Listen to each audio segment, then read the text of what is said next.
Bonsoir à tous et à tous. On m'a demandé de parler. Je ne connaissais pas la personne, mais on fait un Dvar Torah et on donne du mérite à la personne. Et au-delà du Dvar Torah, c'est surtout la Etorerut, c'est-à-dire l'éveil que ça va provoquer chez les gens, ce que chacun va prendre sur lui, ce que ça va changer dans sa vie, qui va être une valeur et un mérite pour la personne. Donc on m'a demandé de parler sur un thème. En vérité, il y a 3 thèmes dedans, mais je vais essayer de dire quelque chose d'intelligent. Sur la parole, sur la Emouna et sur le Bitachon. Puisque c'était a priori, c'était des qualités de madame. Donc Gabi Ochaya Bat Dia, Kachem Elev Saneshama parmi les tzadikim d'Israël. Amen. Alors c'est marqué dans le Passouk.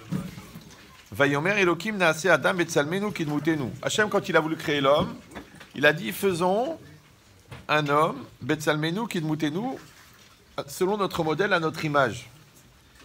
Et juste après, et Rashi, il dit là-bas, c'est quoi Kidmutenu?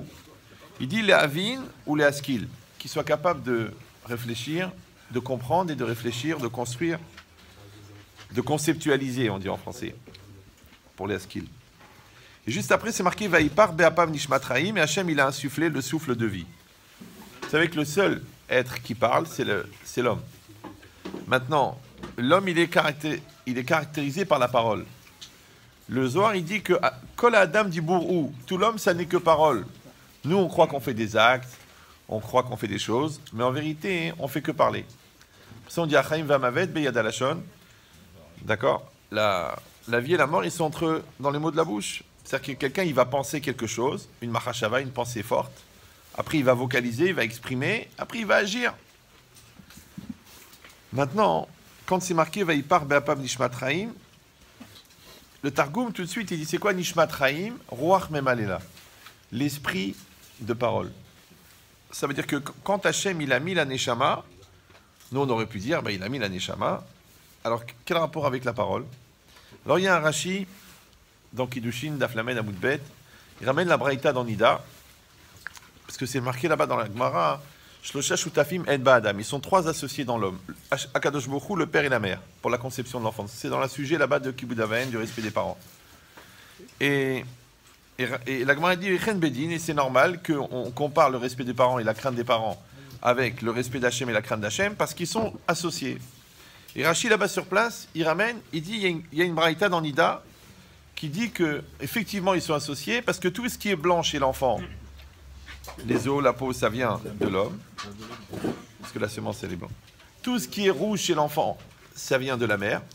Et bien, Kadosh Baruch Hu, il donne la Neshama, il donne le dibour, il donne l'ouïe et il donne la parole. Non, l'ouïe et la vue. C'est très bizarre.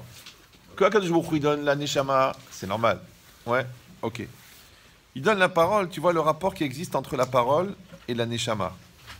Alors c'est quoi la parole? Quand vous parlez, nous, qu'est-ce qu'on écoute? On écoute le bruit produit par la parole.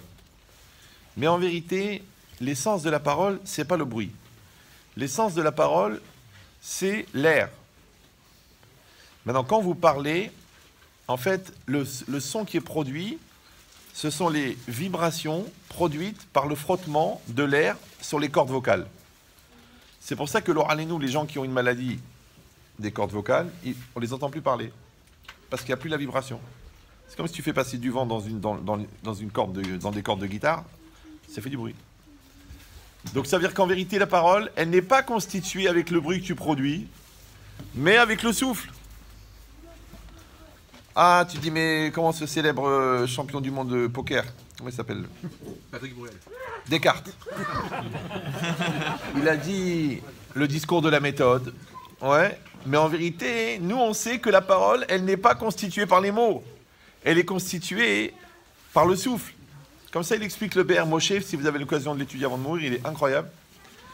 Là-bas, il dit qu'en vérité, quand au moment où quelqu'un il parle, c'est le Hevelpé. D'accord? C'est l'air qui sort de sa bouche, qui est vraiment la parole. Or, le Hevelpé, comment on l'appelle en hébreu? Le souffle. Le souffle en français, comment on dit? Neshima. C'est quoi Neshima? Neshama. Comment on vérifie que quelqu'un est vivant? Parce qu'il respire. Pourquoi on fait pleurer un bébé quand il vient à la naissance? Pourquoi faire? Pour lui montrer que la vie elle est dure? Non. C'est parce qu'on veut vérifier qu'il respire. Comment quelqu'un quitte ce monde? Le souffle. La Gemara dit la vie elle démarre avec le souffle. Et elle nous quitte avec le souffle. Comment quelqu'un meurt? Le dernier souffle. Qui est d'ailleurs un soupir. Quand quelqu'un meurt, il soupire. Ça, juste une petite parenthèse, ça veut dire qu'à chaque fois que tu soupires, tu meurs un peu. Donc il faut soupirer une fois dans la vie, c'est tout. Le dernier. Les gens qui soupirent tous les jours, d'ailleurs ils concrétisent, puis ils sont tous en train de dire c'est la mort, je suis mort, c'est la vie, je suis crevé, j'ai plus de force. Ouais. Donc en réalité, il ne faut pas soupirer. Et en plus que soupirer, ça fait perdre les forces. Alors que inspirer, ça donne les forces. Tout le monde connaît en musculation, au moment où tu fais l'effort, il faut inspirer, tu charges en oxygène. Au moment où tu réfléchis, tu charges en oxygène. C'est pour ça d'ailleurs que quand on a peur, qu'est-ce qu'on vous dit tout de suite? Respire à fond. Pourquoi? Parce qu'en vérité, quand tu as peur, tu te mets en apnée, inconsciemment, tu arrêtes de respirer. Comme le cerveau n'est pas alimenté en oxygène, il fonctionne mal. Quand il fonctionne mal, tu comprends rien. Quand tu comprends rien, tu as encore plus peur. Il faut respirer. D'accord?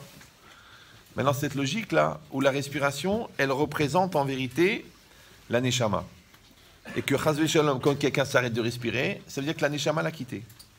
Donc, ça veut dire que la neshima, la respiration, c'est la représentativité physique de la neshama. Or, on sait que Haratson Noveam et la neshama, la volonté vient de l'âme. Donc, c'est normal que pour apprendre à maîtriser la volonté, il faut qu'on maîtrise la respiration. Donc, les sportifs, on leur apprend à respirer.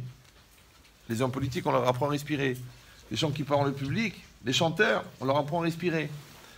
Moi, à un moment, je parlais beaucoup et j'avais mal au cervical. Et j'ai rencontré dans l'avion un champion du monde de ça. C'était un gars qui formait les chanteurs à respirer à la Cala, à 2000 ans. Ouais. On parlait comme ça, il m'a dit qu'est-ce que vous faites comme métier et tout ça. Il m'a dit ouais, je suis conférencier.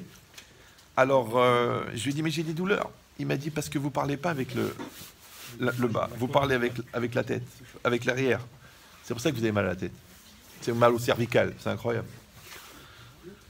Ça veut dire que la neshima, en vérité, elle représente la volonté. Et que la maîtrise de la volonté, elle se fait dans la respiration. C'est pour ça que tu verras que les gens qui ne sont pas clairs, par exemple, sur leurs pensées, alors ils bégayent dans leurs paroles. Et la fluidité de la parole, elle correspond avec la fluidité de la pensée. Parce qu'à l'intérieur, il y a une pensée, et à l'extérieur, il y a une action. Maintenant, qu'est-ce qui donne de la valeur à la parole? C'est le da'at. Parce qu'on dit al-yedé dibour, nikar da'at. Par la parole, on connaît la pensée de quelqu'un.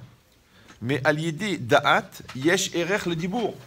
Mais c'est la pensée qui donne de la valeur à la parole. Que quelqu'un n'a rien à dire, ça s'entend. Quand quelqu'un a beaucoup à dire, ça s'entend. Pourquoi? Parce que la parole, elle va être la transcription, la transposition de la pensée. Maintenant, quand la pensée, elle est très forte, alors automatiquement, la parole, elle est très riche. C'est pour ça que quand on parle pour rien, ça s'appelle Dvarim, Betelim.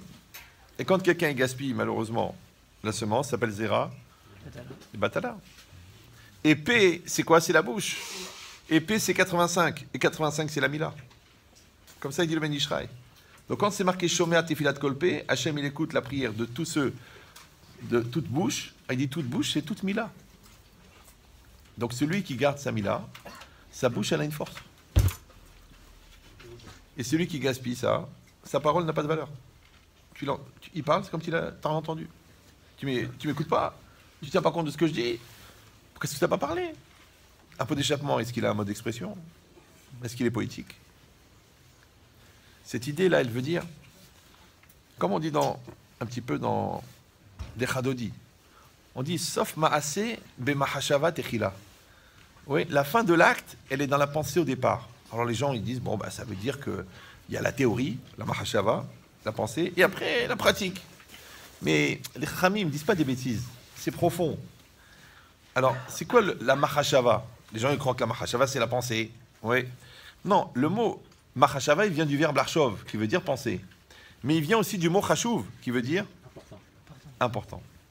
Alors je te fais en résumé parce que je sais que vous n'auriez pas tous la patience et qu'il y en a une partie d'entre vous qui sera gelée dans un quart d'heure. Donc, c'est que, écoutez ce chidouche. Imata choshev ata marshiv zenikre machashava. Ouais, si tu penses ce que tu considères, ça c'est de la pensée. Aval imata marshiv ata choshev, mais si tu considères ce que tu penses, ça c'est de la gava, c'est de l'orgueil. Vous me suivez ou... Traduction. Que machashava, ça vient du mot chashuv. Maintenant, si toi tu penses, ce qui est vraiment important pour toi, ça veut dire quoi? Ça veut dire que tu penses que tu penses. Une personne, elle est censée faire ce qu'elle dit. Ça s'appelle la cohérence. Ouais. Après, elle est censée dire ce qu'elle pense. Ça s'appelle l'honnêteté intellectuelle. Parce qu'il n'y a que toi qui peux le savoir. Ouais. Mais elle est censée aussi penser ce qu'elle pense. Les gens ils disent, mais bien sûr que je pense, puisque je le pense. Ah bon, tu crois? Alors dis-moi, j'attends par mari, je lui dis, tu aimes ta femme? Bien sûr que je l'aime, mais tu le penses? Mais évidemment, d'ailleurs j'arrête pas de le dire. Ah bon, pourquoi tu la frappes?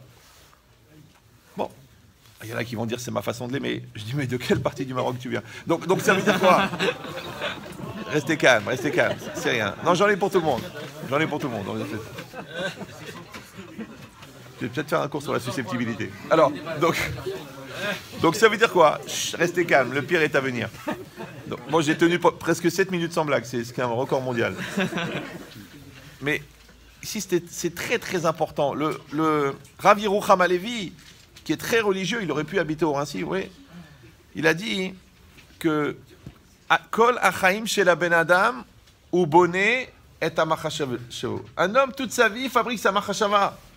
Nous, on croit qu'encore une fois, c'est la pensée intellectuelle. Genre, t'es un télo, t'es philosophe, t'aimes bien l'ashkafa. Non.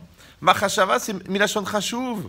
C'est-à-dire que tant que ta pensée, elle n'est pas pour toi le fondement de ta vie, c'est-à-dire que tu ne vis pas en fonction de ce que tu penses. Pourquoi? Parce que tu ne penses pas ce que tu penses.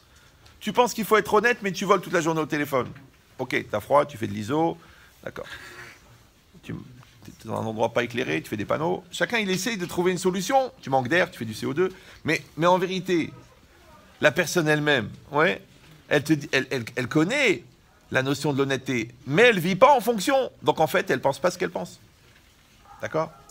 Quelqu'un, il a étudié tout le char à bitachon. Mais chaque fois qu'il manque 100 €, il panique. Parce qu'il est d'origine espagnole. Hispanique, ouais. Alors, tu lui dis, mais je comprends pas, à quoi il sert le bitachon si quand il manque 100 €, tu paniques? Donc il pense, regarde bien, il pense qu'il a le bitachon, mais il n'a pas le bitachon. Mais il pense. Les enfants, c'est pareil. Vous savez que les enfants ne font jamais ce qu'on leur dit. C'est connu, l'enfant est ingrat, même quand il est maigre. Ah, ça réagit chez les femmes, là. C'est bizarre. Alors, mais l'enfant, écoutez bien, l'enfant ne fait pas ce que tu dis, mais il fait ce que tu penses. Donc quand tu lui dis ce que tu penses, il fait ce que tu dis. Mais quand tu ne penses pas ce que tu penses, il n'entend rien, lui. Donc il ne fait pas ce que tu dis. Donc toi, tu dis, tiens, ne regarde pas cette scène à la télé, c'est pas joli. Mais toi, en cachette, tu regardes. Donc l'enfant, il va regarder en cachette. Quelqu'un m'a dit, ah Ben Chetrit, mais on m'a dit que le chinour, c'est l'exemple. Comment ça se fait que mes enfants, ils font des avérotes en cachette? Je dis, mais comme toi. Il me dit, c'est vrai. C'est comme oui ou non? C'est que l'enfant, le défaut majeur de l'enfant, c'est qu'il nous ressemble. Quelqu'un m'a dit, mais pourquoi j'ai des enfants bêtes? Parce que j'ai dit, le fruit ne tombe jamais loin de l'arbre.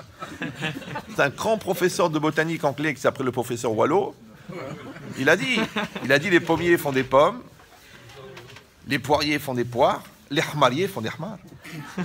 C'est clair. Il y a l'écho là-bas. Non, c'est marrant parce qu'il rigole ici, il rigole pas. Bon, chacun il verra avec sa famille. Mais c'est quoi l'idée? L'idée, ça veut dire qu'on ne peut pas se plaindre d'une réalité qui a pour défaut d'être la nôtre. Vous me suivez ou non? Alors, comment on appelle en hébreu l'acceptation de la réalité? La Emouna. C'est ça la Emouna. Les gens ils croient la Emouna, Anima Amin.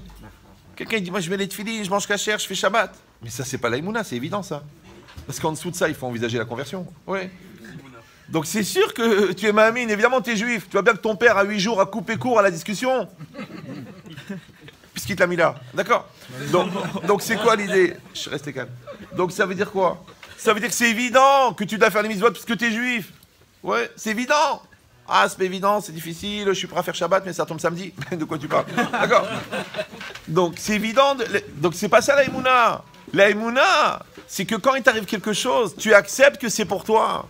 C'est ta femme. Ouais. Quelqu'un m'a dit une fois, il m'a dit, mais Rabban Chetrit, imaginez que ma femme c'est la vôtre. Je lui dis d'abord, tu dis Lo Aleinu d'abord. Ouais.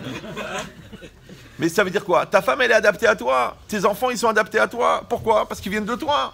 Ta parnassa, elle est adaptée à toi. Même ta maison. Les gens, ils croient qu'ils achètent une maison. Mais non, c'est la maison qui te choisit, c'est pas toi qui l'achètes. C'est le mazal. Ouais, bah il te plouni les plounis. La maison d'un tel à un tel, ça veut dire quoi? C'est qu'en vérité, la réalité, elle est toi. Qu'est-ce qu'il dit le Baal Shem Tov?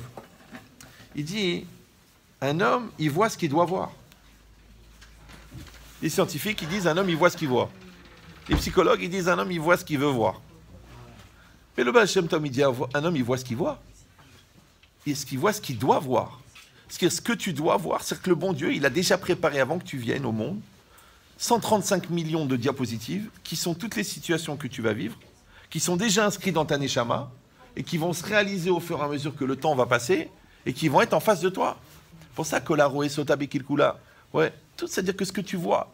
Pour ça toujours c'est marqué dans la Torah, Vaïssa et Aina Vayar, Vaïssa et Aina Vayar. Vous avez remarqué ça? C'est bizarre. Il a élevé les yeux, il a vu, il a élevé les yeux. Vaïssa et Aina Vayar veine Aïl. Ouais, Abraham Avinu, il a vu le bélier. Vaïssa et Aina Vayar veine Rivka ba. Il a vu Rivka arriver. Chacun, ouais, Vaïssa et Aina Vayar Kol Kikar Yarden. La vanne, il a vu toute la prairie du Jourdain. La bataille. Pourquoi c'est marqué? Il a levé les yeux, il a vu. Il faut dire directement, il a vu. Pourquoi tu lèves les yeux pour voir, toi? En vérité, il a levé les yeux. Ça veut dire, ce qu'il va voir, c'est ce qu'il a dans la tête. Qu'est-ce qu'il voulait? De l'argent. Qu'est-ce qu'il voulait? De la parnassa. Lot, qu'est-ce qu'il a vu? Kikar Yarden. Qu'est-ce qu'il voulait Abraham? Un korban pour remplacer son fils. Qu'est-ce qu'il a vu? Aïl. Qu'est-ce qu'il voulait Eliezer? Une femme pour le fils de son maître. Qu'est-ce qu'il a vu? Rivka. Vaïssa et Enav, ça veut dire c'est la pensée préliminaire qui va faire que tu vas voir ce que tu vas voir. Donc tu réfléchis, tu dis, avant de dire quelque chose, avant de faire quelque chose, réfléchis. Qu'est-ce que tu veux? Moi, des fois, ils m'appellent les gens. Ah, mais j'ai triste, ma femme, elle est comme ça, mon mari, il est comme ça, mon mari est comme ça. Je les laisse parler, ils ont besoin de vomir, c'est normal. Après, je dis, quelle est votre question? Alors, elle dit, ben, ça fait une demi-heure que je vous parle. Je dis, mais j'ai pas compris. C'est quoi votre question? Vous voulez arranger les choses? Vous voulez enfoncer les choses? Vous voulez un spectateur de votre douleur? Vous voulez un complice de votre destruction? Qu'est-ce que vous voulez? Vous voulez que je participe à l'enterrement? Qu'est-ce que vous voulez? Alors elle me dit, ben, je veux que ça s'arrange. Elle dit, ben, alors venez, on commence par ça. Je veux que ça s'améliore. On commence par ça. Donc ça veut dire quoi?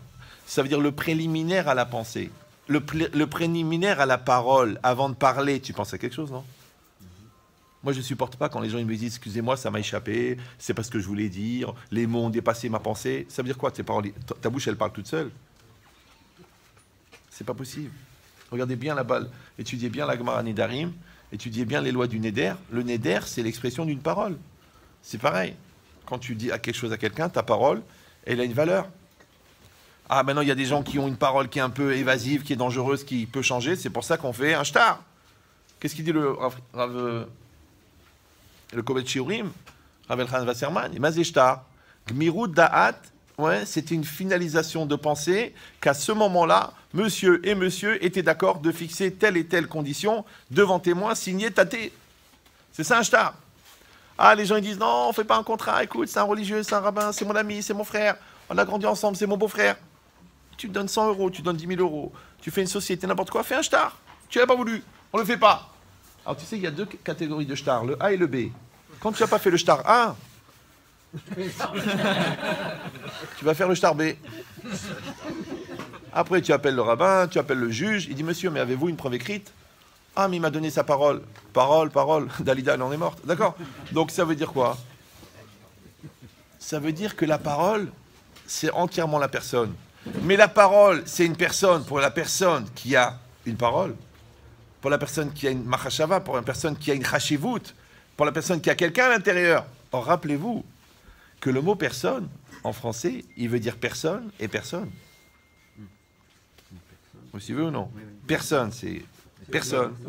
Et la personne, c'est la personne. Le respect de la personne, le droit de la personne, la place de la personne dans la Constitution, la place de la personne, le respect de la personne. Alors, pourquoi le mot personne, il veut dire personne et personne? Comme en hébreu. En hébreu, comment on écrit? Je, ani. Comment on écrit le néant? Aïn. Aleph Yud Nun. C'est N, c'est le néant. Et Aleph Nun Yud, c'est le jeu. Ça va? Ça veut dire que la personne qui ne s'est pas donné les moyens d'être une personne, qu'elle ne s'étonne pas, qu'on la considère comme personne. Les gens ils viennent, ils me disent oui, on me fait pas le respect, on me donne pas. Des parents, ils me disent Rabban Chetrit, mes enfants ne me respectent pas. Je dis ok, mais est-ce que vous êtes respectable? Non. Mais on ne m'admire pas. Mais est-ce que vous êtes admirable? Non. Mais on ne m'aime pas. Mais est-ce que vous êtes aimable? Non.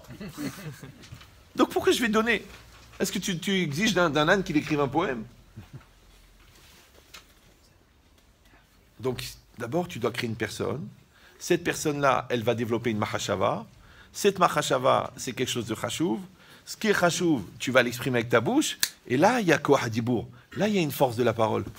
Mais les gens qui parlent pour rien dire. Ouais, les gens qui parlent pour faire du courant d'air, ils sont souvent dans la clim. Ouais. Donc, en vérité, il n'y a rien. Personne n'a parlé. Ça veut dire qu'il faut qu'il y ait toujours de l'intériorité. Le Rav Simcha seul, très très religieux aussi. Hein. Il a dit Ikar pnimiyut divrei arav enan nishma'in et là les talmid achafetz beyoter nishmoa. Je traduis pour les gens qui ont décidé de faire la lia. Ouais. Ikar pnimiyut divrei arav. Écoutez bien, l'essentiel des paroles, l'essentiel de l'intériorité des paroles du Rav. Déjà, il y a les paroles du Rav. Après, il y a l'intériorité des paroles du Rav. Et après, il y a l'essence de l'intériorité. Vous me suivez ou non? C'est qu'il y a ce que le Rav il a dit. Après, il y a ce que le Rav il voulait dire. Et après, il y a pourquoi le Rav il a dit. Ça va? Enan Ishmaïn ne sera entendu. Et là, Betalmid Achafetz Beyoter. Un élève qui désire intensément les comprendre. Il dit au Rav Simcha seul, c'est pour ça qu'un Rav, il doit être aimé par ses élèves, il doit être admiré par ses élèves, il doit être respecté par ses élèves. Parce que si l'enfant, il n'admire pas, il n'aura pas envie d'écouter. S'il n'a pas envie d'écouter, il ne va pas comprendre. Maintenant, celui-là, il connaît le cours par cœur. Celui-là, il a même mis par écrit, mais il n'a rien compris. Pourquoi? Parce qu'il n'a pas vu la pnimiout, il n'a pas vu l'intériorité, il a vu l'extériorité du discours. Et les enfants, c'est pareil, parce que la Gemara, qu'est-ce qu'elle dit? Ouais. La Gemara dans Kiddushin, elle dit Galouy ve'adouan lifne shamar vaya olam she'aben mityare yoter me'aviv. C'est dévoilé et connu que l'enfant il craint plus son père que sa mère. Pourquoi? La Gemara dit pourquoi? Mipne, parce que le père lui donne la Torah. Non, parce que le père lui enseigne la Torah. Maintenant, le mot Torah et le mot Treha se ressemblent. D'ailleurs, tu verras, la seule différence, c'est que dans Torah, le H, il est aspiré, alors que dans Treha, le H, il est prononcé. Et tu verras que les gens qui ont subi une Torah imposée, ils sont obligés d'aspirer du H pour pouvoir supporter. C'est compliqué. Ça s'appelle du H aspiré. Bon, on ne va pas mégoter sur les... Mais l'idée, c'est quoi? L'idée, c'est ce qui est intéressant, c'est que la Gemara, elle dit que l'enfant, il craint plus son père, mipne chez Melamdo Torah. Moi, je lui ai dit, mais non, c'est le Rav qui enseigne la Torah. Ça veut dire que le père, il est le Rav. Ça va? Ah, tu dis, bon, mais s'il n'a pas eu la chance d'étudier à la yeshiva, alors comment il va faire? Mais il lui enseigne l'honnêteté, il lui enseigne le travail. Moi, les gens, des fois, ils me demandent, ils me disent, mais Ria, comment tu arrives? Bon, aujourd'hui, c'est calme, mais normalement, c'est 250 000 km par an. Les gens, ils vont une fois en vacances, ils ont mal à la tête. Ouais. Bon, il voyage beaucoup, il comprend. Des fois, c'est 4 décalages horaires dans la semaine, dans la tête. Ouais. Alors, tu vois, je me dis, quand tu courages, quand même, Paris lundi à Marseille, mercredi à Milan, jeudi à Londres, Shabbat à Los Angeles. Comment tu fais? Je dis la vérité, quand tu as vu ton père 14 heures par jour sur une machine à coudre, faire 12 heures de vol, c'est un kiff. Ça veut dire que nos parents, ils nous ont appris le travail, ils nous ont appris les efforts. C'est normal. Ouais. Tu es fort, ça veut dire toi et effort, vous êtes un. Tu es fort, T-U-E, 2-F-O-R-T. Pas tu es fort, en 3 mots, dangereux, parce qu'il y a et au milieu, tu peux t'arrêter. Mais quand toi et l'effort, vous faites un, parce que tu as enlevé le et, comment on dit en hébreu enlever le et? Ravinisti, comment on appelle enlever le et? Enlève le et, c'est le nefesh. Ça s'appelle Messirut Nefesh. Enlève le nefesh, il n'y a plus de problème, c'est facile. Mais quand tu mets ton nefesh au milieu, moi, c'est très difficile. Oublie-toi. Mon père, il me disait, fais du bien, oublie-le. Moi, les gens, ils viennent, vous m'avez sauvé mon couple. La vérité, je ne me rappelle pas. Mais je vous ai eu au téléphone, j'ai arrêté le truc, j'ai quitté la Goya. La vérité, excusez-moi, je ne me rappelle plus. J'oublie. Ouais, oublie le bien. Le bien que tu oublies, Hachem, il s'en rappelle. Le mal que tu oublies, Hachem, il s'en rappelle. Donc, c'est quoi l'idée? C'est qu'Hachem, il veut, enfin, la Torah, ici, elle nous parle que le dibour, c'est une force extraordinaire. Mais ce dibour, il doit être chargé, il doit être plein. Ouais. Avant, les anciens, ils ne parlaient pas beaucoup. Mais quand ils parlaient, tu vas des fois voir un très grand sadique, tu lui poses une question, il te répond.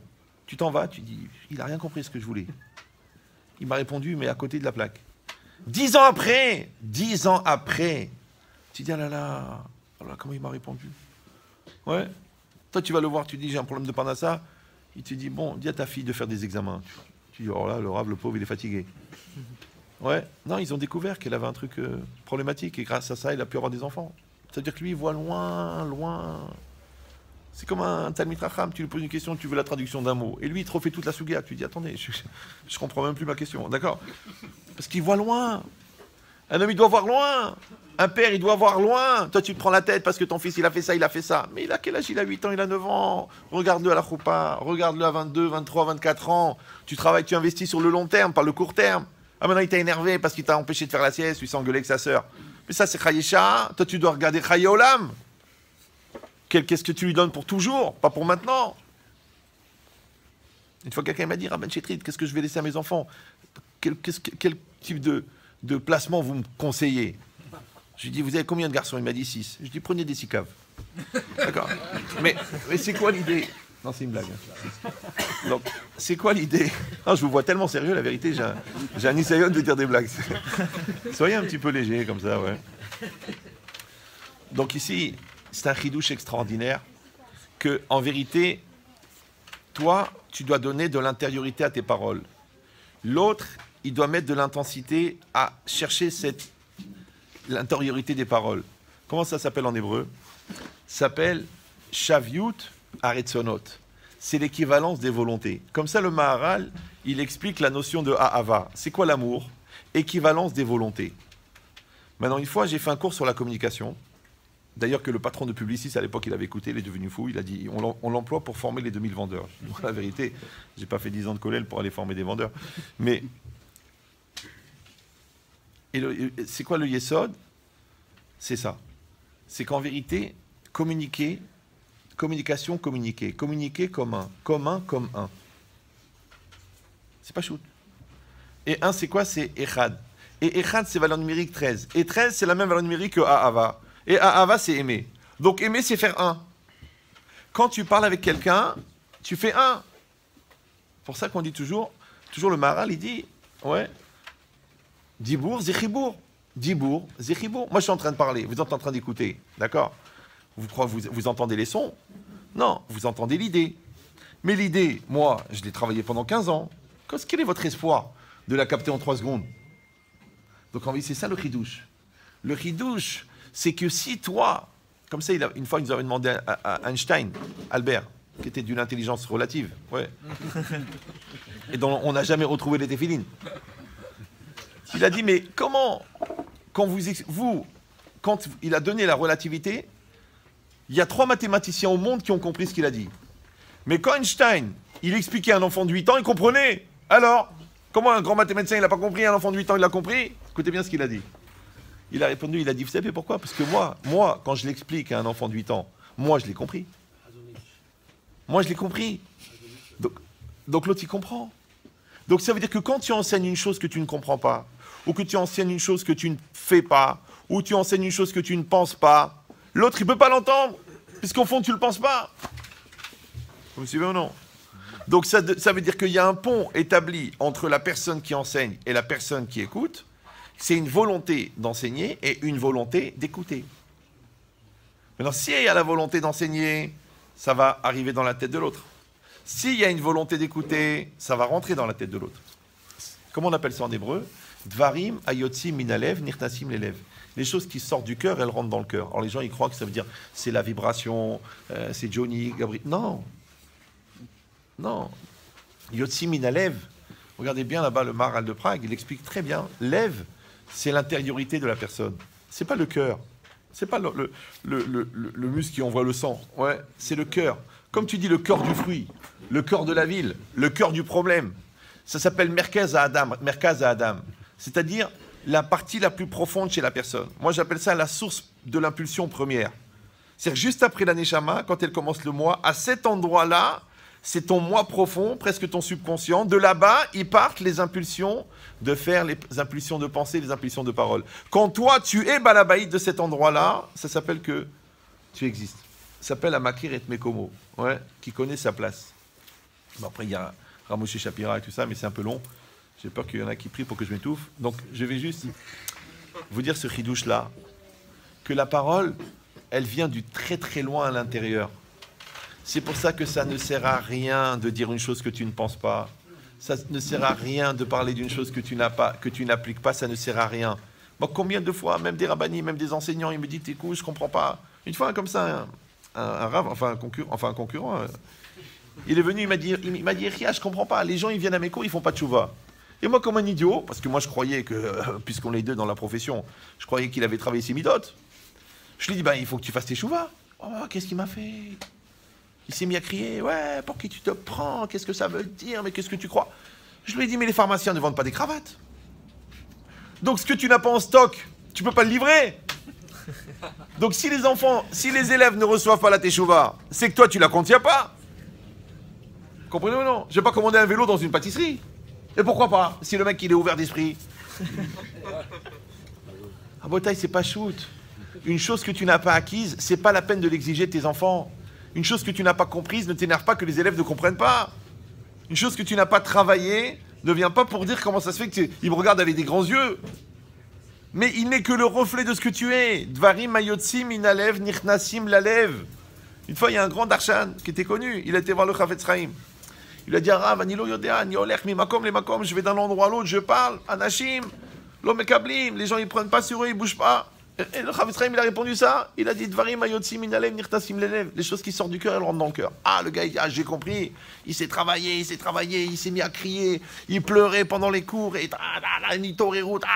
et les gens, ils bougeaient toujours pas. Il est retourné voir le Chafetz Chaim. Il a dit, écoutez, Rav, j'ai fait ce que vous avez dit, ça marche pas.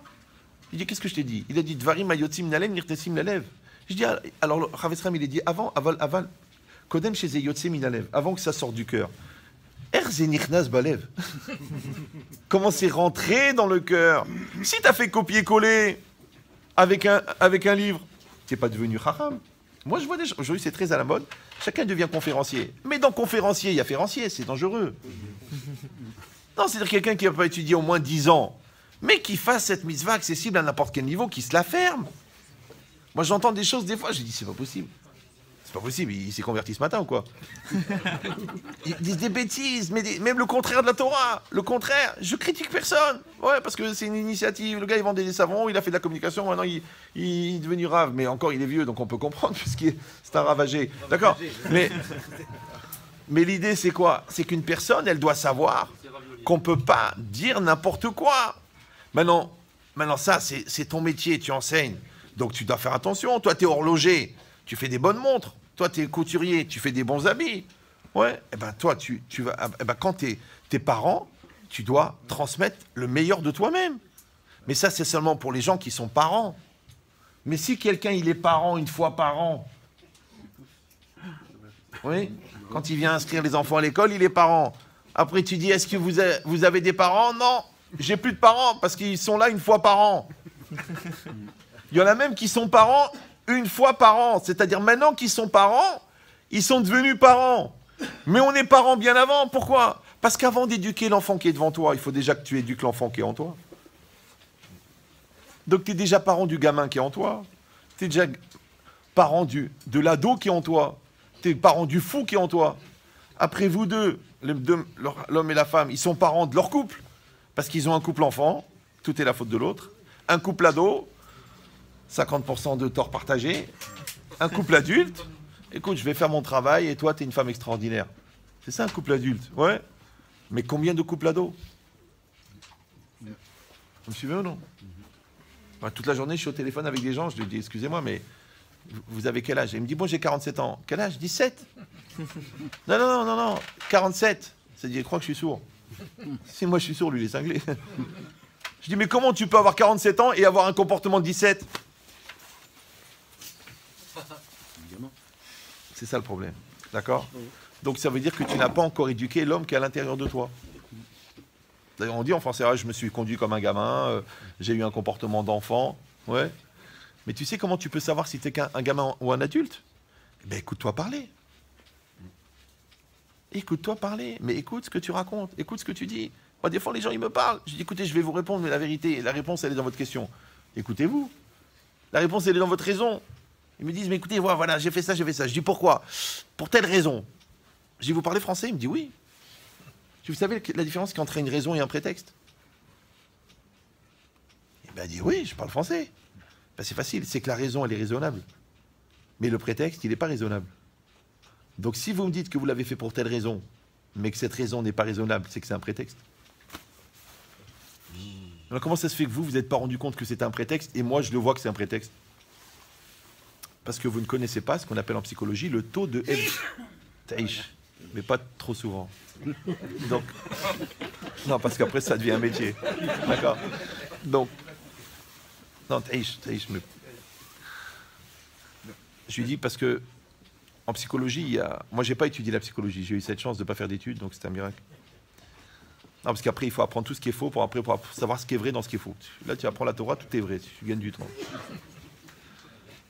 Je lui dis, mais malheureusement, vous n'arrivez pas à mesurer le taux de FDG en psychologie. Vous avez étudié la psychologie un peu ou non? Le taux de FDG, c'est le taux de foutage de gueule. Comment tu te moques de toi-même? Bon, Rav Dessler, il dit, ça s'appelle Mabat Haemet. C'est-à-dire la part de Shochat. Combien toi-même, tu te moques de toi? Maintenant, si toi, tu n'es pas capable de connaître le taux de déformation de tes intérêts, de ta bêtise, de ton orgueil, de ta maroquinerie, de ta tuniserie, de ta ashkenazerie, ouais. Donc en vérité, même ta pensée, elle n'a pas de valeur. Même ta parole, elle est déformée par ta pensée tordue. Même ton acte, il est le fruit de ta parole et de ta pensée tordue.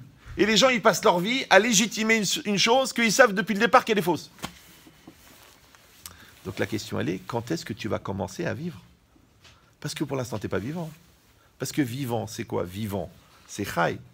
Ouais, c'est Chaim. Qu'est-ce que c'est Chaim? Il dit le Maharal. Zelatzet milakoach el apoal. C'est passer du potentiel au réel. Mais si ton moi intérieur, il n'est pas construit, donc tu projettes quoi à l'extérieur? Personne. Vous suivez ou non? Or, la personne, c'est qui la personne? C'est toi.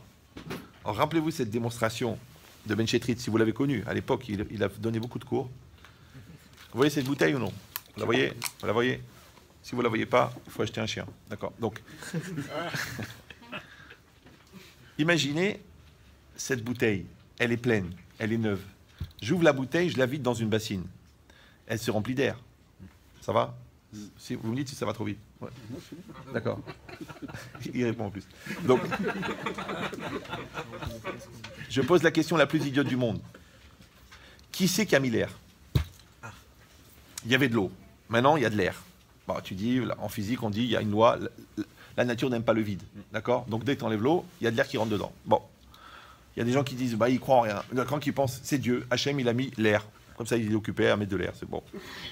Il y en a qui disent, non, c'est rien. Parce qu'ils ne croient pas en Dieu, ils croient en rien. Donc, ils disent, c'est rien qui a mis l'air. Ça s'appelle l'air de rien. D'accord? Ouais. Et moi, je vais vous dire la vérité. Écoutez bien. Hein. C'est un peu violent. Je ne sais pas, vous êtes bien? Vous êtes en forme, là, psychologiquement ou... Non. Je sais qu'il fait froid, mais la chaleur, c'est dans la tête. Moi, j'ai dit, tu sais qui c'est qui a mis l'air dans la bouteille? Celui qui a enlevé l'eau. C'est clair. C'est évident. Ouais. C'est évident. Vous l'avez entendu ou non? Il a dit c'est clair. C'est évident. Alors écoutez bien ce que je vais vous dire parce que j'ai arrêté de parler au premier degré quand j'avais 8 ans et demi. Donc si je ne suis pas là pour dire des lourdeurs. Écoutez bien. Donc quand je vous dis un truc évident, vous dites qu'est-ce qu'il y a derrière. Celui qui a mis l'air, c'est celui qui a enlevé l'eau. Traduction. Celui qui a amené les soupçons, c'est celui qui a enlevé la confiance. Celui qui a enlevé la simcha de la maison, c'est celui qui fait la gueule. Celui qui a fait rentrer la Touma dans sa vie, c'est celui qui a enlevé la Torah. Parce que les Chachamim ils disent Nichnas Torah, Yotse Touma. Nichnas Touma, Yotse Torah. Donc qu'est-ce quand tu viens, tu dis mais pourquoi j'ai de la Touma dans ma vie? Mais papa, t'as enlevé la Torah, non? T'enlèves la Torah, la Touma elle rentre. C'est pareil, la Shekhinah. Une fois quelqu'un est venu chez moi, il m'a dit Rabban Chitrin, j'ai une Sheila. Je dis écoutez, je ne suis pas Dayan. Il m'a dit j'ai une Sheila. Il m'a dit est-ce qu'on a le droit de tuer ses beaux-parents? Je dis c'est une misva. Restez calme. On verra les cas personnels après si vous voulez. Alors, il m'a dit pourquoi? Il m'a dit regardez qu'est-ce qui m'est arrivé le soir de Rosh Hashanah. Une histoire vraie. Hein. Il m'a dit le soir de Rosh Hashanah, on était un peu fatigué. On a passé chez la belle-mère. D'accord? Et puis mon beau-frère il est énervant. Il m'a mal parlé. Moi je me suis truqué pour le lever pour le frapper. Après ma belle-sœur est s'y mise en travers. Ma belle-mère elle a poussé. C'est elle qui a pris le coup. Quand elle a vu ça, mon beau-frère, il a appelé la police. Ils m'ont pris le soir de Rosh Hashanah. Ouais. Et j'ai été en prison. J'ai passé garde à vue 48 heures. Tout Rosh Hashanah dans la prison. Avec un clochard. Là-bas. Pendant que les gens, ils étaient en train de faire la fête, en train de chanter Hachem Melech, Hachem Imloch. Et moi, j'étais dans la prison. Alors, j'ai le droit de leur en vouloir, mes beaux-parents? J'ai le droit de la haine? Je dis, écoute, je vais répondre à ta question. Je lui ai dit, mais qu'est-ce que tu as fait au bon Dieu pour te retrouver à Rosh Hashanah, Simana Tava l'école Hashanah? Je ne sais pas si vous me comprenez. C'est un siman pour toute l'année. En prison. Ah, il a réfléchi. Je lui dis, JH2, c'est une formule, ça veut dire John Hmar au carré. Dans une maison où il y a le kavod, dans une maison où il y a la Torah, dans une maison où il y a la halacha, dans une maison où on donne la place à chacun, la Shekhinah elle rentre. Mais dans une maison où on a du mensonge, du vol, des traloued, du rabaissement, de l'adultère, la Shekhinah elle s'en va. Qui c'est qui rentre? La Touma. La Touma, la police, la folie, la garde à vue, les coups et blessures. Elle rentre. Pourquoi?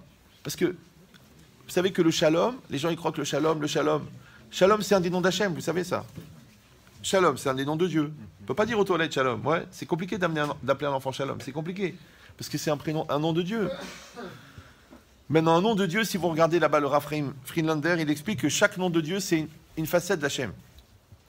Or, la facette d'Hachem, il dit le Sforno, c'est quoi? C'est la réalité. Donc, en vérité, le nom de Dieu, c'est l'expression d'une réalité, par transitivité. Ça va? Donc, ça veut dire que le shalom, c'est une réalité. Donc, quand il n'y a pas le shalom chez toi, ça veut dire que c'est une réalité qui fait qu'Hachem n'est pas là. Quand le contraire, s'il y a le shalom à la maison, ça veut dire qu'il y a des efforts, il y a de la remise en cause, il y a de l'amour, il y a de l'intelligence, il y a de la finesse, il y a de la communication, il y a de la kdusha, il y a le mikvé, il y a la tahara, il y a tout. Alors Hachem, il vient. La Shekhinah, elle rentre. Maintenant, de la même manière que la Shekhinah, elle rentre dans ta maison, la Shekhinah, elle rentre, attention, dans ta synagogue, mais s'il y a la bagarre, les nerfs, la Shekhinah, elle s'en va. Comme la Shekhinah, elle a quitté le Beth Amikdash avant que Titus y détruise. Pourquoi? Parce que le Beth Amikdash est la réalité, et ton couple, c'est le pendant de ton cœur. Et qu'est-ce qu'il a dit Hachem? Veshahanti betocha. Donc quand il y a la Shekhinah dans ton cœur, il y a la Shekhinah dans ton couple. Quand il y a la Shekhinah dans ton cœur, il y a la Shekhinah dans la synagogue. Quand il y a la Shekhinah dans ta Torah, il y a la Shekhinah dans ton Beth Midrash. Oui, c'est toujours le pendant. Et c'est normal, puisque l'intérieur, on a dit que c'est le lève, l'extérieur, c'est la réalité. Or, quel est le lien entre l'intérieur et l'extérieur? Raudon Kolo, comme disait Marco Polo, le dibour. Ça veut dire, arrête de penser que la parole, c'est du bruit. Arrête de penser que la parole, c'est une articulation syntaxique parfaite d'une expression voulue, d'une donnée préétablie. Je parle français, ouais. Mais si moi je vous dis que le Rav qui m'a réveillé à moi, il bégayait, qu'on comprenait à moitié ce qu'il disait, et il m'a réveillé. Pourquoi? Parce qu'il ne parlait pas très bien français, mais il avait une irat shamaim. Waouh. J'en ai pas vu beaucoup. Hein. Il met le discours et tout ça. Le discours, moi je parlais mieux que lui. Pourtant, je savais à peine lire. Ah, Fraikin, Zichron Libracha, vous avez entendu parler de lui, non? Dex-les-Mains. La vérité, au niveau discours, c'était pas ça. D'accord? Il parlait, il bégayait, il parlait avec un accent yiddish, moitié hébreu, moitié français, moitié. Attends, vous vous rappelez? Rabbinissi, vous vous rappelez ou non? Attends, ah oui, c'est. Tu veux. Ah oui, c'est. Ah, en vérité, tu comprenais rien. Alors, quand on était à des mariages et tout ça, et moi j'avais les yeux comme ça, je regardais Rav Fraikin, Zichron Libracha. Mes copains ils me disaient, mais Ria, pourquoi tu l'écoutes, on comprend rien. Je lui dis, je regarde un visage qui a vu le visage du Chafetz Chaim. Je regarde la Yirat Shamayim incarnée. C'est que lui, c'est pas un livre de Moussard, ou un joli discours, ou là un poster, ou là une photo. Lui, le chasse, il a mangé. Lui, la Messirut Nefesh, il a mangé. Lui, le Shabbat, il l'a fait dans les camps de travail. Tu vois ça avec tes yeux, tu regardes pas, tu n'écoutes pas. C'est ça qui est dangereux. Ça, le charme du discours, c'est dangereux. C'est comme les gens qui prient et les gens qui s'écoutent prier. En vérité, ils ne prient pas. Combien de fois on prie dans la vie? Les gens disaient 3 fois par jour. Non. Le jour où tu as un enfant malade, que tu es aux urgences et que tu as peur pour sa vie, là tu vas prier. C'est pour ça que la marloquette entre Ramban et Rambam, est-ce que Tfila Bechol Yom ou Tfila Beshatat Hag? Beshatat Hag, c'est pas le moment de la rigolade. Beshatat Hag. Oh, c'est pas grave. Ah, vous parlez plus l'arabe, ça y est. Alors, je rappelle la situation. Si vous voulez partir, apprenez l'hébreu. Si vous voulez rester, apprenez l'arabe. Sinon, vous survivrez pas. D'accord. Mais c'est quoi? Restez calme. C'est pas grave, on est universel. Oh, Hachem. Pourquoi sur Google, t'as pas la traduction? Pourtant, c'est un Google qui te parle. Donc, qu'est-ce qui est marqué ici? Ici, c'est marqué une chose incroyable. C'est que la parole, elle représente la personne. C'est pour ça que dans les très très hauts niveaux de business, oui, moi j'ai parlé à des gens très très très hauts, pas des petits comme ça, des petits gribouillards qui ont gagné 1000 € en faisant une start-up, ouais, qui est devenue une start-down juste après, ouais. La parole, c'est une parole. Le mec, il a donné une parole. Il a donné la parole. Mais je te parle sur des business à 150 millions d'euros. Il a donné sa parole, Tu dis, ah, il l'a planté. Non, t'as pas compris. Le gars, quand il est planté, c'est fini. Il peut plus faire un seul business de ce niveau-là dans le monde entier. Il est connu, parce qu'il a plus de parole. La parole, c'est une parole. Comment tu t'es marié? Tu as dit, je veux t'épouser. C'est une parole. Comment t'as dit, Areat Mekoudé Chetli? Les gens, ils savent pas. Les khatanim, ils font n'importe quoi aujourd'hui. Ils passent des heures à choisir des années à choisir la kala, des heures à choisir le costard. Ils voient 24 traiteurs. Mais le plus important du mariage, c'est cette phrase-là. Parce que cette phrase-là, c'est l'engagement au mariage. Maintenant, il n'y a que des khatanim qui sont des rappeurs. Vous avez vu ou non? Moi, je vais à beaucoup de mariages. C'est des rappeurs. C'est ce que c'est un rappeur, non? Oui, parce qu'il vient avec le rabbin, il ne connaît pas la phrase. Alors il fait arrêt, hâte, mes coups d'échelle. Alors j'attrape le khatan, j'ai dit, excuse-moi, ton mariage, il coûte 45 000 €. Tu as une phrase à apprendre. Même Mathieu, je l'attrape dans la rue. Je lui dis, tu veux gagner 100 €, Mathieu, apprends une phrase. Le mec, il apprend en phonétique. Arrête, mes coups d'échelle, libre, tabazo. L'autre, c'est son mariage, il ne connaît pas la phrase. Mais Rabotaï, c'est un calva hamor. Si déjà... Je vous dirais qui est le hamor. Qui est le cal. Ouais. Si déjà il bégaye sur la phrase, calva hamor, il bégaye sur l'engagement. Une blanche à qui? Ah, c'est un garagiste, il veut l'acheter. Et il est vraiment garagiste. Ouais, je sais, mais je le connais. C'est mon garagiste. Chez Capara. D'accord, mais ça veut dire quoi? Chut. Vous me dites si c'est trop long, hein. Moi je... Encore 1 heure. Non, en vérité, j'ai même pas... Regardez, j'ai un plan là, et je l'ai pas commencé encore, donc faut juste qu'on me précise l'heure de Shachari. Donc ça veut dire quoi? Ça veut dire, c'est très très important, ça veut dire qu'une personne, en vérité, on a dit toute sa vie, elle construit sa pensée, d'accord? Mais sa pensée, en vérité, elle se vérifie à travers sa parole. Donc il faut faire très très attention que ta parole, elle a une valeur. Ta parole, elle t'engage. Des fois, ta parole, elle engage des conséquences que tu n'aurais pas voulu. Mais c'est quand même de la parole. Après, tu dis non, j'aurais dû dire autre chose. Ouais, j'aurais dû mentir, j'aurais dû améliorer, j'aurais dû arranger. Tamim tiei machem elokecha. Toi, tu fais ce que tu penses. être bien, et tu le fais. Après, maintenant, il y a des conséquences, eh ben, tu subiras les conséquences, c'est pas grave. Mais si tu dis non, on veut arranger, on veut... Ça s'appelle le compromis. Mais le compromis tient ses promesses, puisqu'on te l'a promis. Donc une personne, ouais, elle comprend que la force de la parole, elle est incalculable. C'est pour ça que c'est marqué dans le Passouk, à propos des Nédarim, là-bas, des vœux, Kol hayotzimipi vient assez, tout ce qui sortira de sa bouche, il le fera. C'est-à-dire, un homme, il doit accomplir sa parole. Mais le rabbi de Cox, il dit, non, Kol hayotzimipi vient assez.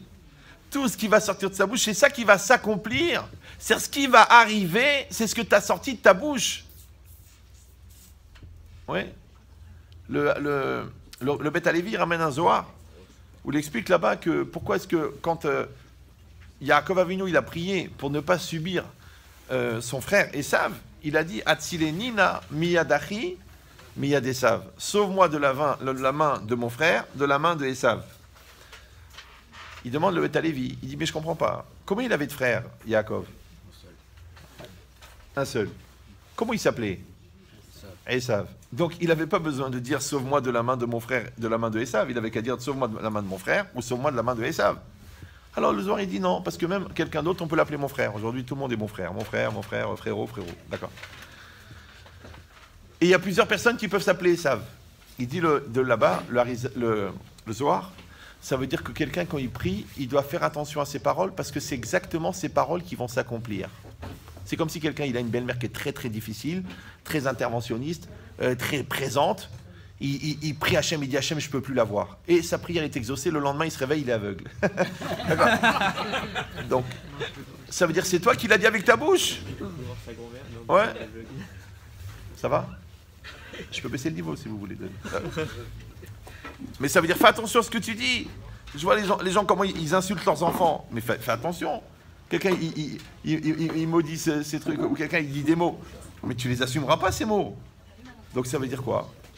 Ça veut dire que la parole, elle va s'accomplir. Maintenant, la preuve que la parole positive, elle s'accomplit, c'est que la parole négative, elle s'accomplit. Tu vois, le gars, ouais, mon magasin, il est mal placé, oh, tous mes vendeurs, c'est des nuls, le marchandise, je me suis fait avoir à l'achat, ça ne marchera pas cette année. Et grâce à Dieu, il est écouté. Ouais. Le contraire, quelqu'un dit non, ça va marcher, le magasin il est mal placé, mais c'est pas grave, je vais prendre mon téléphone, je vais faire le taf, je vais appeler centrale d'achat, je vais négocier la truc, je vais donner des primes aux vendeurs, et le gars il marche. Donc celui-là qui a un langage positif, et celui-là qui a un langage négatif. Pourquoi? Parce que le langage, on a dit, c'est l'expression de la volonté. Et qu'est-ce qu'ils ont dit les Chachamim? Dans le chemin dans lequel tu veux aller, on te verra aller. Donc faire attention. Comment tu parles, comment tu prononces, comment tu exprimes les choses. Ouais, c'est connu dans le Chinour. Si tu dis un enfant il a volé, tu dois lui dire que tu ne dois pas voler. Si tu es un enfant, tu lui dis tu es un voleur, il entend ça. Il cherche une définition, tu donnes une définition. Ouais, tu dis pas tu es un menteur, tu dis pas bien de mentir. Pourquoi? Parce que toi tu parles à son Yetzirara qui l'a fait mentir, tu ne parles pas à lui. Donc lui, il va se battre contre sa tendance qui le fait mentir. Mais si tu lui dis, mais tu es ta tendance, tu es ton Satan, tu es le diable. Donc le gars, il dit, ah bah ok, bah ça va, j'ai compris, maintenant il faut que je devienne un serviteur du Satan. Alors vous savez que dans le monde, il n'y a que deux catégories de personnes. Il y a Eved Hashem et Eved Satan, c'est tout. Tout le reste, c'est des nuances. Donc où tu suis, tu es un serviteur d'Hachem, donc tu luttes contre tes pulsions, ou alors tu suis tes pulsions et tu n'écoutes pas Hachem. C'est pour ça qu'on dit Yesh Teva, Veyesh Da'at. Im Yesh Da'at, En Teva, Im Yesh Teva, En Da'at. Tu décides. Ou tu es un consommateur, ou tu es un Ben Israël, un homme libre. Pour ça, à Oskim Batora, Elouhem, Benechorim. Maintenant, quelqu'un qui craque pour la bouffe, qui craque pour la colère, qui craque pour les nerfs, qui craque pour la voisine, qui est dur comme un roc. Roc voisine. Alors celui-là, en vérité, il est Eved à Satan. Ah, il a une barbe comme ça. Il a fini la moitié du chasse. Ouais. Mais il n'a pas fait le principal. Il a fait Vayadata Ayom, et Hashem Elokecha, Va'ashevota, Elevavecha. Tu connaîtras l'Éternel ton Dieu. Va'ashevota, Ashava, tu rapporteras à ton cœur. Il dit le Rav Yecheskiel Levinstein, le Rav Yecheskiel Levinstein, qui était le Mashgar de Poniovitch, qui n'est pas Meknassi. Non. Il a dit la distance entre la Iyédia et la Yédia, entre l'ignorance et la connaissance, est plus courte que la distance entre la connaissance et la Hachava la lève. Traduction. On met des secondes à apprendre ce qu'on ne sait pas, mais on met des années à devenir ce qu'on a appris. Ça s'appelle Hachava la lève. D'accord? Or, le mot Hachava, c'est comme Hachava Taveda, ramener un objet perdu.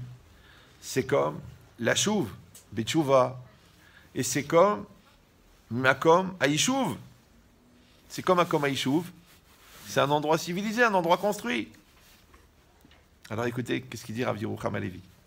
Vraiment, je le dis pour la Nifteret parce que je ne suis pas le plan, mais j'essaie de dire des choses Chashuvot parce que Mistama, c'était une femme Chashuva. Écoutez bien. Il dit, pourquoi Teshuva, c'est Melachon Yishuv? Pourquoi la Teshuva, c'est un langage de Yishuv? Rav Yerucham Halevi, vous avez entendu parler de lui, non? Non? Non plus. Mashgar de Mir. Écoutez ce qu'il a dit. Il a dit En chosrim elal makom haïchouv. On ne peut revenir, l'Arzor, c'est faire Teshuva. Et là, les makom haïchouv, un endroit qui est installé, construit. Traduction. Écoute bien, ça c'est violent. Tu fais des mitzvot, tu fais rentrer les tefilines dans ton cœur. Tu fais rentrer la soukha dans ton cœur. Tu fais rentrer la Torah dans ton cœur. Maintenant que la Torah elle est dans ton cœur, il dit Yesh metziut Hashem belev Adam. Maintenant, il y a une réalité de Dieu dans son cœur. Quand il fait une avéra, il s'écarte du chemin.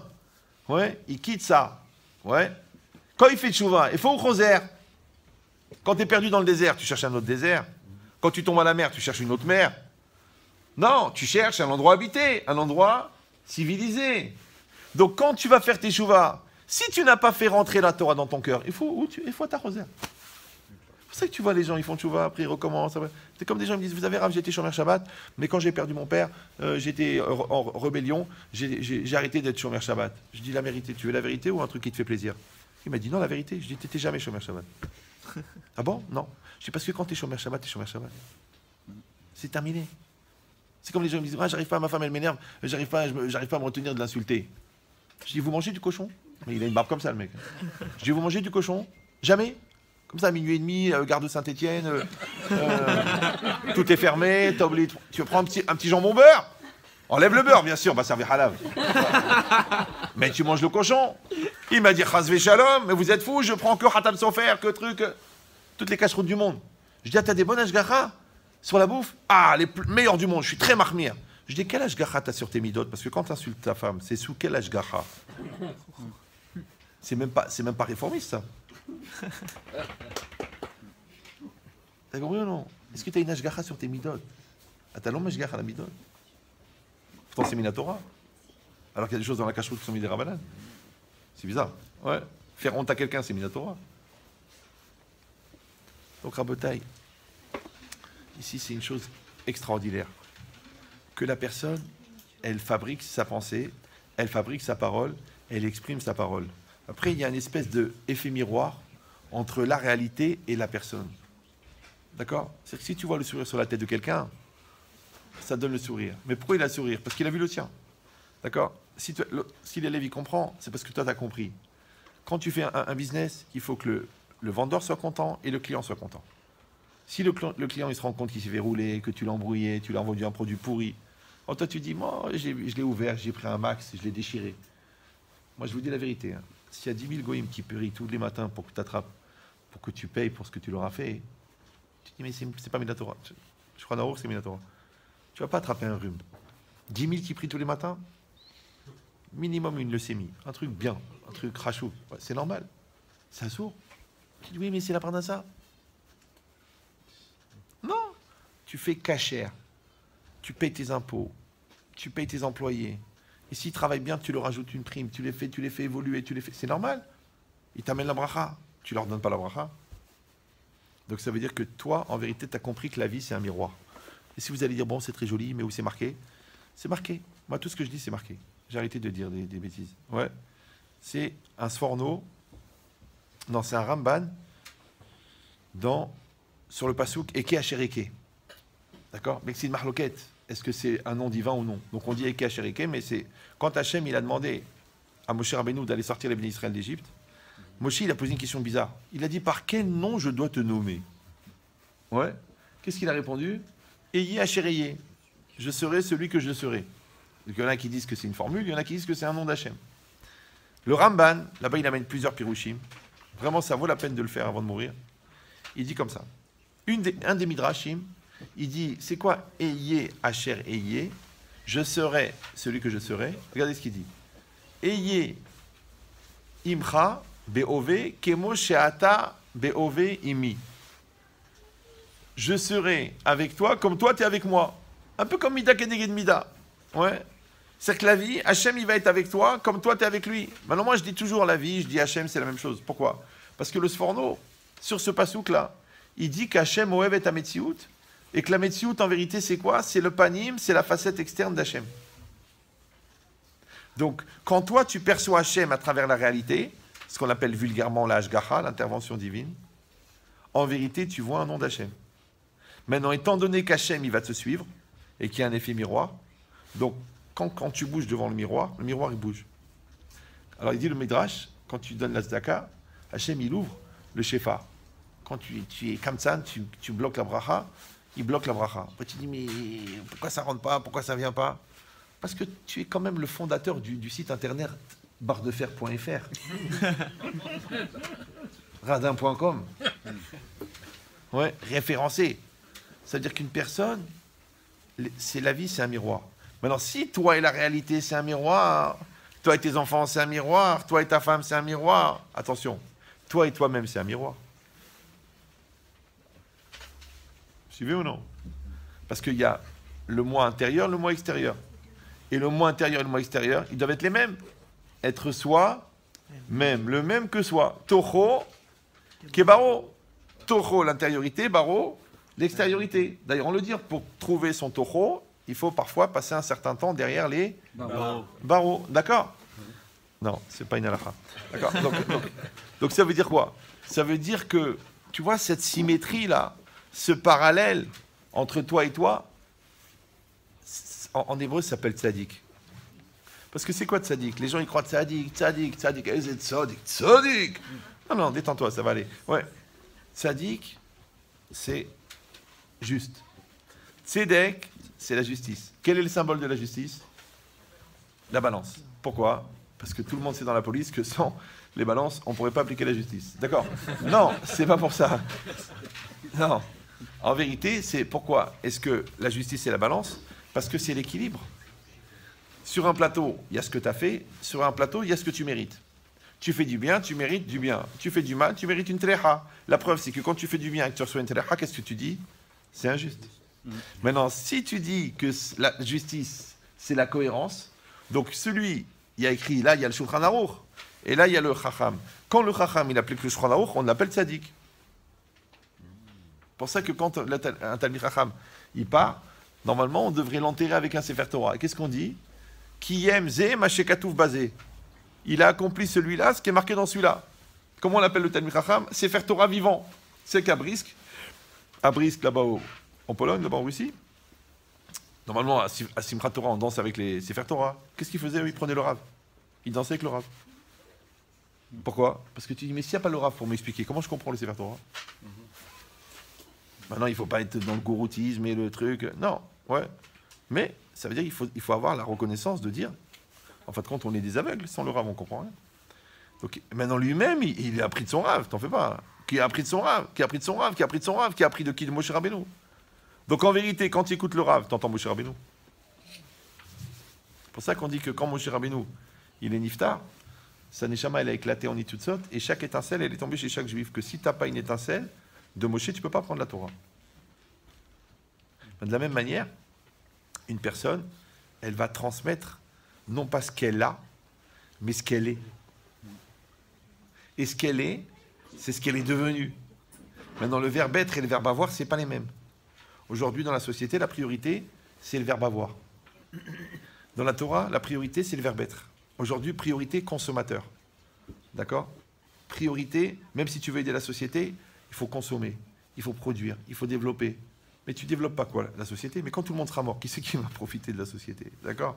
Donc en vérité, la société, elle est faite pour être, elle n'est pas faite pour avoir. Maintenant, les deux verbes les plus simples du monde, être et avoir, quand tu les confonds, donc tu dis je suis riche. Ouais, non, tu dis j'ai de l'argent, verbe avoir, je suis riche. Ça n'a rien à voir. Donc ça veut dire que quand tu conjugues le verbe avoir à la place du verbe être, d'accord, tu vas pas mettre longtemps à voir qu'en croyant être, tu t'es fait avoir. C'est ça l'idée. Donc maintenant, si on réfléchit bien, en fait, moi j'ai fait de la paraphrase, parce que le Rav Gage, il a dit tout ça tout à l'heure, mais il l'a dit en résumé. Moi, j'ai rien qui est étalé. Ouais. Mais quand une personne, ses fondements, ils sont acquis, et qui sont le fruit d'un travail, et qu'il est devenu ce qu'on appelle un kinyan bamidot, ça veut dire qu'il a une acquisition. Parce qu'il dit Rav Yerucham Halevi, d'un côté, la Torah nous demande de lutter contre la nature, mais d'un autre côté, toute la avoda qu'on fait, c'est pour que nos valeurs, ouais, ils deviennent un teva. Comme si non. C'est que ta nature, elle est devenue maintenant les tefilines. Comment les gens utilisent, ah, excuse-moi, j'ai oublié de mettre les tefilines. Comment t'as oublié de mettre les tefilines? T'as oublié de respirer? T'arrives de te sortir sans pantalon? T'arrives au travail, la secrétaire dit, excusez-moi, monsieur Cohen, mais je crois qu'il manque le bas. Comment t'as oublié de mettre ton pantalon? Tu vois des gens, ils oublient les enfants dans la voiture. Oh là là, où avais-je la tête? Ben, comme Louis XVI, sur l'échafaud, d'accord? Donc ça veut dire quoi? C'est quoi l'idée? C'est qu'une personne, ce qu'elle oublie, c'est ce qu'elle n'a pas intégré. Ce qu'elle oublie, c'est ce qui ne l'intéresse pas. Ce qu'elle ne voit pas, c'est ce qu'elle ne cherche pas. C'est facile, parce qu'on trouve ce qu'on cherche. Vous me suivez ou non? Pensez que quand quelqu'un a des problèmes, qu'est-ce qu'on dit? Tu l'as bien cherché. Alors qu'on devrait dire, tu l'as bien trouvé. Donc en vérité, la vraie question, c'est pas de se demander toujours qu'est-ce que je vais trouver? Est-ce que je vais trouver une belle affaire à 100 000 euros? Est-ce que je vais trouver un bon client? Est-ce que je vais trouver un bon zivoug? La question, c'est pas ce que tu trouves, c'est ce que tu cherches. Parce que ce que tu vas trouver, c'est ce que tu cherches. Maintenant, les gens, le problème, c'est qu'ils savent ce qu'ils veulent trouver, mais ils savent pas ce qu'ils cherchent. Alors ils sont embêtés. Moi, ils viennent chez moi, ils me disent Rav Chetri, je voudrais une kala avec Hirat Shamaim, avec les midot, mais je voudrais aussi qu'elle ait des bonnes midot. Vous savez qu'en hébreu, c'est très compliqué parce que le mot midot, il veut dire qualité morale et mensuration. D'accord? Donc je lui dis, est-ce que tu veux une photo? S'il me dit non, Chas Shalom, je veux les midot. S'il me dit bien sûr, je veux une photo, tu la mets en relief. D'accord? Donc, maintenant le problème, c'est que quelqu'un qui veut les midot physiques, il va les avoir. Il peut les avoir, mais il n'y aura pas l'intériorité. Vous me suivez ou non? Parce que la fille qui est très très belle, elle ne fait pas des efforts sur ses caractères, parce qu'elle est très belle, donc elle compte sur ça. Donc elle va être proportionnellement aussi bête que belle. Je ne sais pas si vous savez. Et elle est très belle. Donc elle va être très bête. Donc elle, dans le film, elle joue les deux rôles, la belle et la bête. Hamara Yafa, ouais. Donc toi, alors des fois quand on me dit ça, même des bachourim, hein, il me dit, mais Rav, elle a un nez un peu comme ça, elle a les yeux petits, elle est un peu forte. Je dis, écoute-moi bien. Et à part ça, gentille, tzadékette, pure, volontaire, elle veut que j'étudie, elle m'accompagne, elle m'encourage, elle est forte, elle est positive, elle est éclairée, elle est souriante.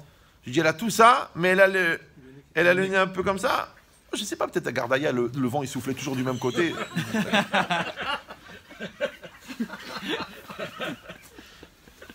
Alors il me dit, mais Rav, peut-être que je peux avoir mieux. Ouais. Moi, je dis la vérité, vu ta tronche, je pense pas, mais bon, c'est... Ouais. Alors je lui dis comme ça, je lui dis, peut-être c'est ça le prix à payer. Peut-être le prix à payer, c'est d'être mévater sur le nez. Vous me suivez ou non? Moi, je connais un monsieur qui avait un œil qui partait comme ça. Ouais. Et il s'est marié, il a des enfants. À 20 ans, il connaissait tout le chasse par cœur. Il est un très très grand Talmid Chacham. Il était à Paris et il a fait des choses incroyables. Comment il s'appelait? Rav Rosenberg. Rav Rosenberg, si vous avez regardé, il a un œil qui part comme ça.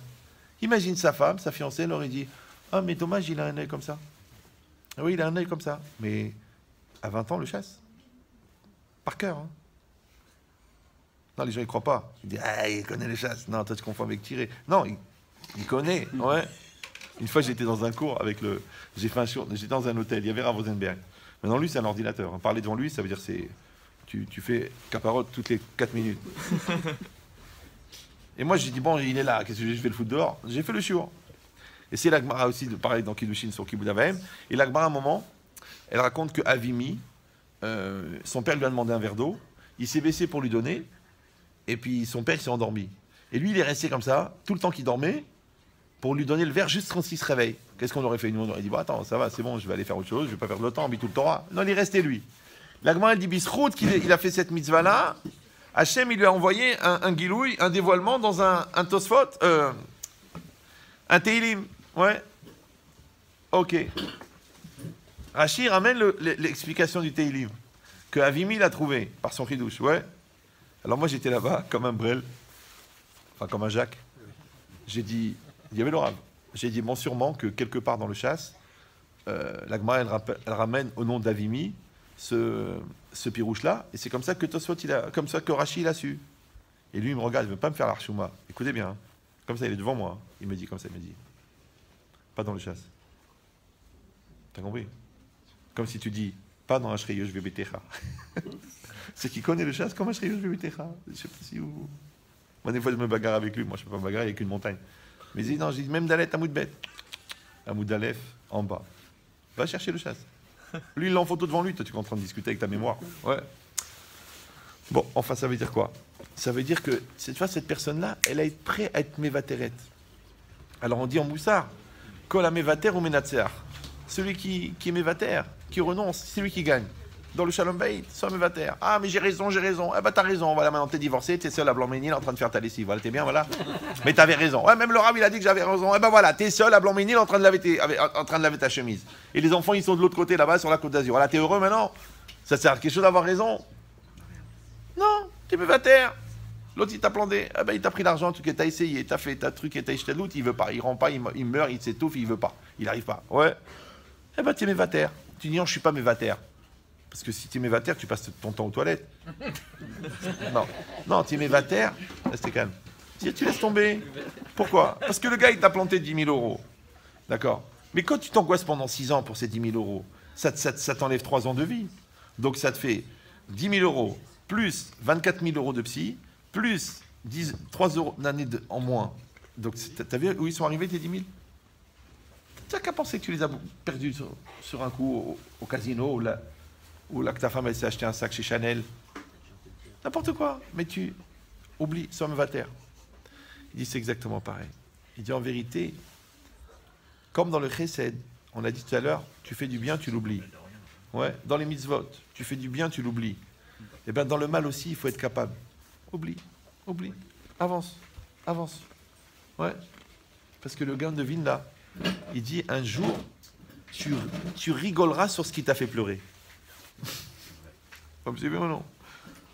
À l'époque, tu t'es stressé, tu t'angoissais. Et maintenant, tu racontes à tes copains, oh là là, c'est une veille de Shabbat, le gosse s'est ouvert la tête, on arrive comme des fous, on a passé Shabbat dans le parking. Oh là là, et tu rigoles. Comment tu rigoles? T'allais mourir. Un jour, tu vas rigoler sur ce qui t'a fait pleurer. Vous me suivez ou non? Malheureusement, aussi, un jour, tu vas pleurer sur ce qui t'a fait rigoler. Et ça, on le dit pas parce que les gens, parce que les gens, après la pluie, vient le beau temps. Ok, mais après le beau temps. Voilà. Donc, c'est ça ce que bon, c'est pas ce que je voulais dire, mais c'est pas grave, c'est comme ça que c'est sorti. Donc, on prie Hachem que ces paroles, elles soient les Ilou Nishmata de Gabi Uchaya Badia, que ses enfants, ses petits-enfants, ses belles-filles, ses gendres, ils comprennent la valeur de ce qu'elle était et ils essayent de combler le vide qui a été créé par sa disparition. Et c'est pour ça qu'il faut faire attention de faire les kaddish, de faire les brachot, de faire les mitzvot, de faire. Maintenant, les enfants eux-mêmes, ils n'ont pas besoin de dire les Ilou Nishmat parce que de toute façon, tout ce qu'ils font dans l'année, c'est pour elles. Celui qui veut rajouter, qui veut participer, il peut faire quelque chose, les Ilou Nishmata, et ça lui rajoute du mérite, Bezrat Hashem. Hazak Obaou. C'est bon. Allez.